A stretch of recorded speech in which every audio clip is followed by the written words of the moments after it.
Hello, I'm Chris Hartwell, and welcome to the Heartbeat. Today we're going to be talking about Gavin O'Connor's The Accountant. Join me, won't you?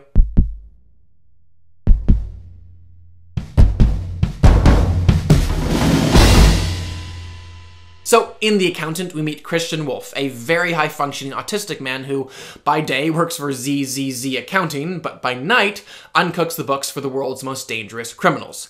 In this film, though, not only does he have to contend with a new, rather powerful client, but also evade our nation's Treasury Department, which has been hunting our hero, and is now finally closing in. Now, going into this film, one of the primary complaints that I heard from a fair number of people was just how boring and slow it was. And given just the marketing campaign for this film, which really kind of marketed it as this Jason Bourne-esque action flick, I can't necessarily blame them. But personally, for me, the parts of this film that actually worked the best were the quieter and slower moments. Especially in the first act, where we saw Wolff's routine and what he put himself through daily in order to function in a way that society would accept, which, in moments anyways, allowed for this respectful glimpse at what it's like to live with autism. And in that, I really must commend Affleck's take on this character, specifically his usage of stillness and quiet, two characteristics that, if not handled just right, can easily come off as boredom and disengagement versus the intended control and calculation. And while on the subject of acting, I really have to take a second to praise Jon Bernthal as well. That man is such a charismatic performer, and as we've already seen on something like Daredevil, is able to portray some pretty bad individuals while still keeping them likable and, even in moments, relatable.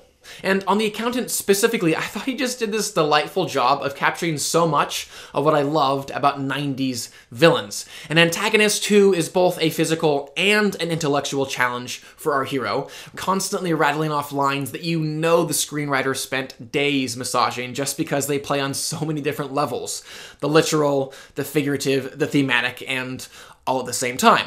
Lines that no actual person in reality would speak, even Aaron Sorkin, but are still endlessly fun to listen to, especially when spoken by an actor of the caliber of Jon Bernthal. And honestly, a large chunk of this film anyways was so very 90s, and what I mean by that is it preeminently focused on creating a heightened, fun story that possessed outlandish twists, bombastic characters, ridiculous backstories, and cheesy dialogue, rather than something gritty or grounded in reality.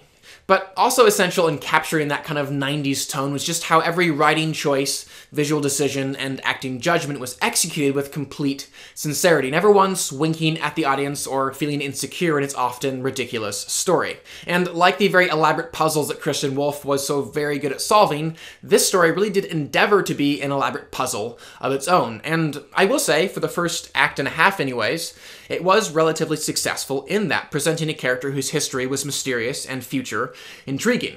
And in that time, I thought director Gavin O'Connor, too, did a solid job translating visually Wolff's need for order and composure by carefully ordering and composing his shots, which also paid off later in some pretty BA action sequences. Unfortunately, those elements were among the few ordered and composed parts of this entire story, as it wasn't content just to be a fun 90s action flick, nor even a sincere exploration of autism, narratively attempting to do an additional half a dozen things and consequently never able to do any of them in a fully engaging or believable way. It wanted to be a Bourne film, both in its action sequences as well as in the relationship between its removed, self-reliant hero and warm, grounded heroine. Poor Anna Kendrick, just her standard bubbly personality really did not gel with this film at all, and her chemistry, if you can call it that, with Ben Affleck really was pretty much non-existent. Additionally, though, this film also wanted to be a message movie, which explored very sincerely what it means to live with a special need, examining that from the perspective of a family member, an employer, a friend, and a person actually living with that condition. And it just wanted to be a straight-up drama about family. Fathers, mothers, sons, brothers, and the sacrifices and pain that each endure for the sake of the others. And the real difficulty of balancing so many different storylines was made no more painfully apparent than in the numerous and dull exposition dumps that occurred in the final two acts, each just making the film feel more and more silly. More annoying still, some of the rather melodramatic and cheesy backstories that we kind of had to suffer through earlier on ultimately prove themselves to be completely pointless, as they neither deepened the characters nor really heightened the stakes. And on top of that, instead of building towards a unified and satisfying resolution, each storyline simply undercut the effectiveness of the others, making the sincere parts of the film feel more false and the cheesy parts feel less fun. So, with the craft on display in this film ranging from good to mediocre, I can't really justify giving this film more than a 3 out of 5. But because of its sincerity and earnestness, and honestly, very respectful handling of a subject as difficult as autism, I still want to express in some way that I did, by and large, find myself enjoying this experience. So, because of this, I'm actually going to introduce a new part to my rating system: the Hart. So, to clarify, nothing's changing about my numerical rating system. It has and will continue to represent just my assessment of the craft on display in any given film.